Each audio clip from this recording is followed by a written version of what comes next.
नमस्कार मित्रों, क्राइम की दुनिया में आपका स्वागत है।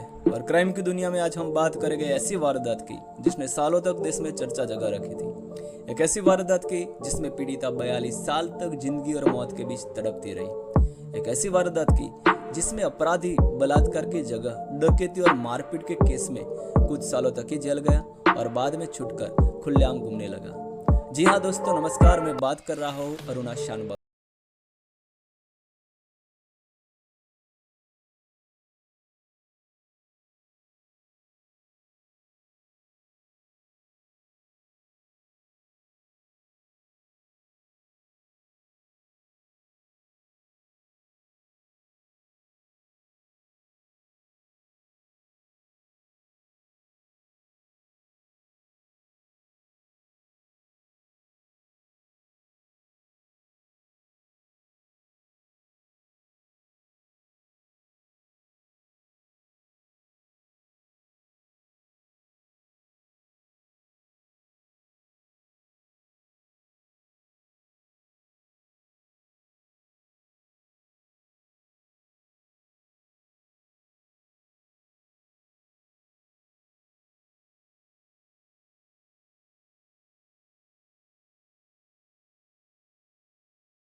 की कहानी।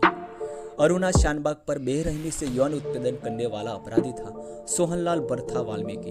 और हमारी कानूनी प्रक्रिया कहो या हमारे समाज के अपराध को अनदेखा करने की शर्मिंदगी कहो, सोहनलाल बरथा वाल्मीकि पर बलात्कार, यौन उत्पीड़न या अप्राकृतिक यौन अपराध का मामला दर्ज नहीं हुआ, जो कि जिसके तहत अपराधी को आजीवन कारावास की सजा हो सकती है, बल्कि आरोपी को मारपीट और डकैती के आरोप में दोषी ठहराया गया और 2 समवर्ती 7 साल की सजा काटकर 1980 में वो रिहा हो गया। उसके बाद आरोपी अपने पैतृक गांव उत्तर प्रदेश के दादूपुर चला गया। बाद में उसने शादी भी कर ली और अपने ससुराल गांव परपा में रहने लग गया। वो एक बिजली स्टेशन में मजदूर और क्लीनर के रूप में काम करने लग गया और अपनी जिंदगी जीने लगा। ये तो हुई अपराधी की शानो शौकत भरी जिंदगी, लेकिन पीड़िता के साथ क्या हुआ वो अब जानते हैं।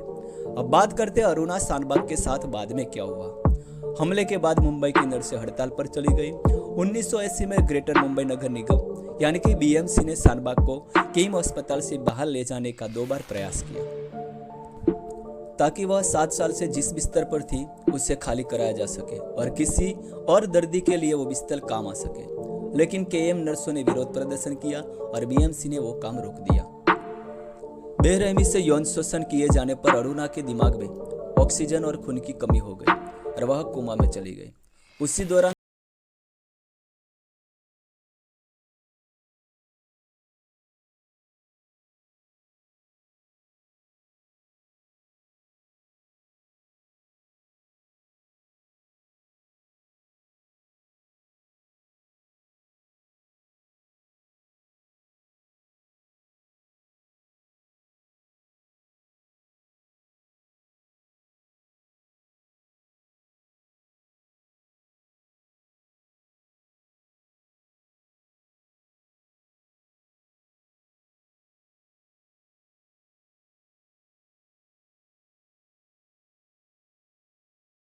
पत्रकार ध्यान देती है और 17 दिसंबर 2010 को पत्रकार पिंकी वीरानी द्वारा वानस्पतिक अवस्था में जी रही शानबाग की जीवन लीला को समाप्त करने की याचिका सुप्रीम कोर्ट में दाखिल की जाती है। 24 जनवरी 2011 को सुप्रीम कोर्ट के आदेश अनुसार 3 सदस्यीय मेडिकल पैनल की रचना की गई।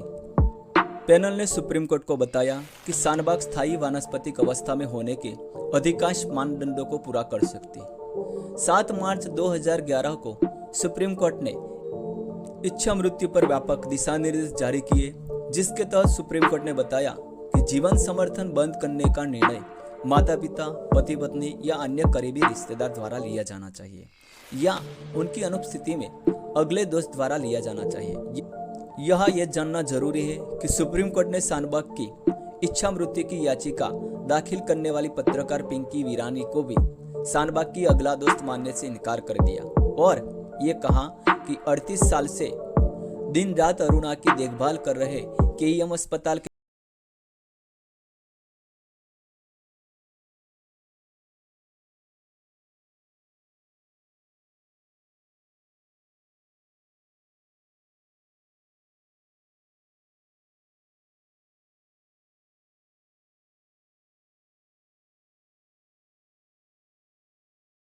कहा, फिर मिठाई बांटकर और केक काटकर कोर्ट के फैसले का स्वागत किया।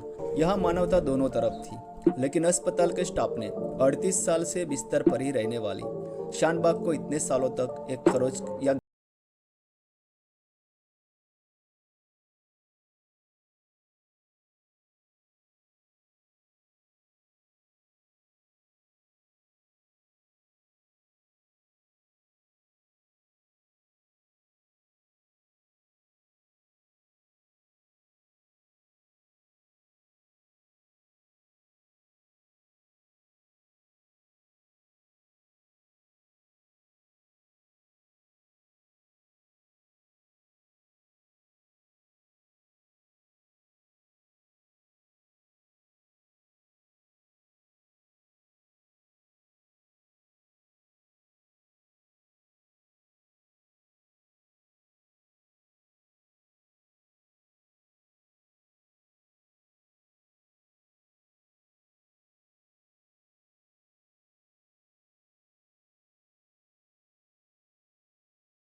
तो मित्रों, ये थी अपनी समाज की ही अरुणा शानबाग की बहुत ही दर्द भरी दास्तान।